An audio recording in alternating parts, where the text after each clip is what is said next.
Olá meus amigos, olá minhas amigas, sejam bem-vindos a mais um programa Prova Final. Prova Final, para quem não sabe, é uma parceria da Rede LFG e TV Justiça. Meu nome é Renato Montan, sou professor de Processo Civil e hoje o tema abordado vai ser assistência e oposição.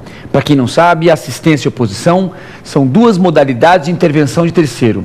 Modalidades essas de suma importância para o exame de ordem. Hoje, para quem está acompanhando as provas anteriores, tanto assistência como oposição, elas vêm caindo praticamente em todas as provas. Nosso programa é dividido em 3 blocos. Primeiro bloco, tema do dia, vou falar sobre o assunto escolhido e todas as regras pertinentes, tanto assistência como oposição. No segundo bloco, pergunte ao professor, eu vou responder dúvidas e questionamentos de alunos de todo o país. E o último bloco, X da questão, nós vamos escolher 2 perguntas anteriores, pregressas do exame de ordem, para que a gente possa enfrentar aqui e verificar o motivo que levou o examinador a responder aquela como a correta e as outras erradas. Então vamos começar agora com o tema do dia.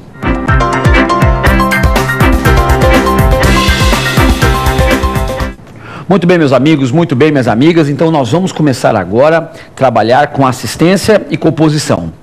Quero já deixar claro para vocês, não são temas dos mais agradáveis, não são temas que os alunos normalmente abrem caderno, abrem livro para poder estudar em casa. Mas são temas relativamente fáceis de se visualizar. Pelo menos para o exame de ordem é fácil de visualizar, e a gente tem que trabalhar com algumas questões importantes. Para a gente poder entender, na verdade, o que vem a ser assistência, o que vem a ser oposição, a gente tem que entender o que vem a ser intervenção em terceiro. O que é intervenção em terceiro? Todo mundo sabe que quando o magistrado profere uma sentença, e essa sentença transita em julgado, ou seja, a decisão não comporta mais recurso, a decisão vai fazer coisa julgada, que na verdade é um itinerário lógico do término do processo. E aí se pergunta, a quem atinge a coisa julgada? Atinge somente as partes, autor e réu, aqueles que estão no processo. Por que atinge a parte? E somente a parte? Porque não é justo, não é correto, não é adequado você pensar que pessoas que estejam fora do processo sejam atingidas por algo que elas não puderam participar nem se manifestar. É o que a lei costuma denominar limite subjetivo da coisa julgada, previsto no artigo 472 CPC. Muito bem, nós pararíamos a aula por aqui, se a gente trabalhasse só com essa premissa, mas nós temos uma questão importante a enfrentar. Às vezes, as relações de direito material que dão ensejo a um processo, elas são muito entrelaçadas, elas são muito imbricadas, elas formam verdadeiras cadeias e vão atingir outras pessoas, que não somente as partes, terceiros. Pensem num fiador, pensem num avalista, pensem num coobrigado.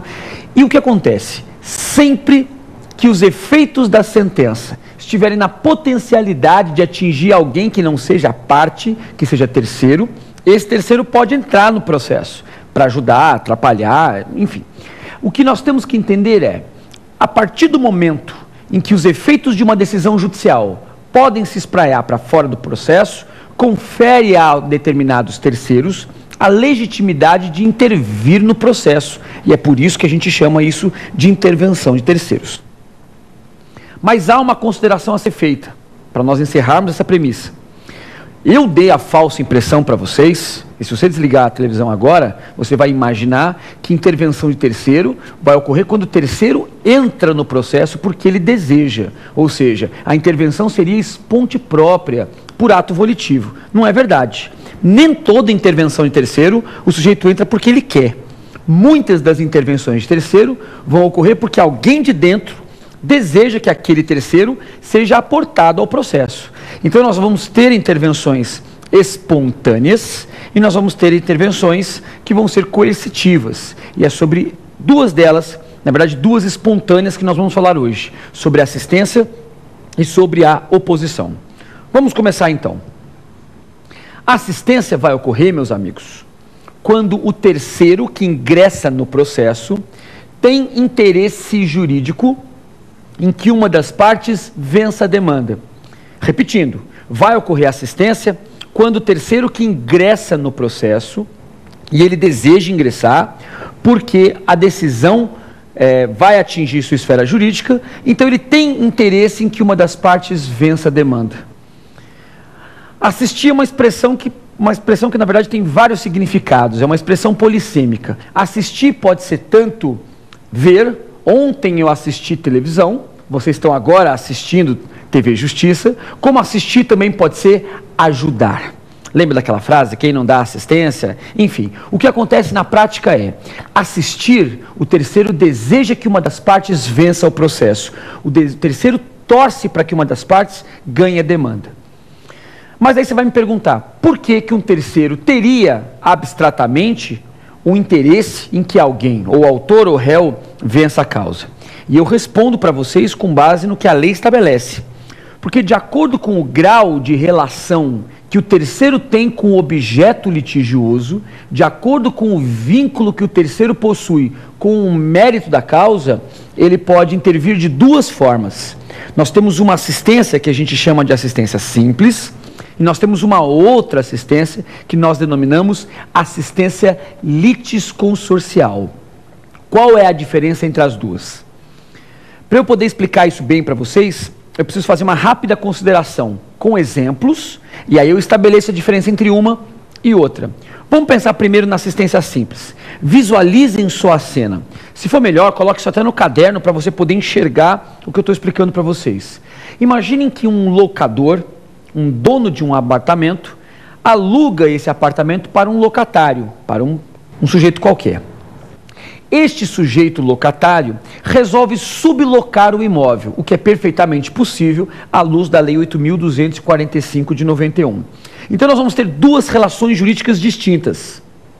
Nós temos uma entre o locador e o locatário, e uma entre o sublocador e o sublocatário. Vocês vão ter que concordar comigo que a relação do locador é só com o locatário. O locador tem que deixar o imóvel livre e desembaraçado de pessoas e coisas para o locatário, que ao seu turno tem que pagar o aluguel para o locador. Já o sublocador, agora locatário, tem que deixar o imóvel livre para o sublocatário, que tem que pagar o aluguel para este sublocador. E vocês vão ter que concordar comigo também que o locador originário não tem relação nenhuma com o sublocatário. Porque se eu, Renato, aluguei um imóvel para você, eu não quero saber, não me interessa, não faz parte do meu conhecimento se você sublocou isso para C, para J, para C cedilha, para raiz de pi. Você pode sublocar para quem você quiser. É possível que haja uma cadeia de sublocações, salvo se o contrato vedar, evidentemente. Então a questão que eu tenho a formular a vocês é a seguinte: se eu, locatário, não pago o aluguel para o locador, contra quem este locador originário, dono do imóvel, vai entrar com uma ação de despejo? E a resposta acho que é fácil, é cristalina, para o locatário, porque ele só tem relação jurídica com o locatário. Só que o sublocatário que está no imóvel, fisicamente falando, ele é terceiro, ele não é parte, ele não é nem autor e nem réu dessa demanda, mas ele tem interesse jurídico em que uma das partes vença a causa. Então ele vai ingressar no processo como assistente simples. Ele vai entrar para ajudar o locatário / sublocador dentro daquele processo, porque ele tem interesse jurídico que esse sujeito vença a demanda. Vamos agora, antes de eu fazer a explicação, a diferenciação, vamos falar um pouquinho da assistência litisconsorcial. Imaginem que dois amigos morem juntos num apartamento. Nós temos um apartamento em que dois amigos sejam coproprietários. Se fosse um casal, se fosse marido e mulher, a história seria outra, então eu não posso usar marido e mulher como exemplo. São dois amigos que moram juntos, numa república, por exemplo. Imaginem só que eles resolveram comprar um apartamento juntos. Então eles exercem um regime de copropriedade. Só que eu, Renato, entendo que esse apartamento, que esses dois colegas residem, não pertence nem a um e nem ao outro, pertence a mim. Eu, Renato, posso me insurgir no judiciário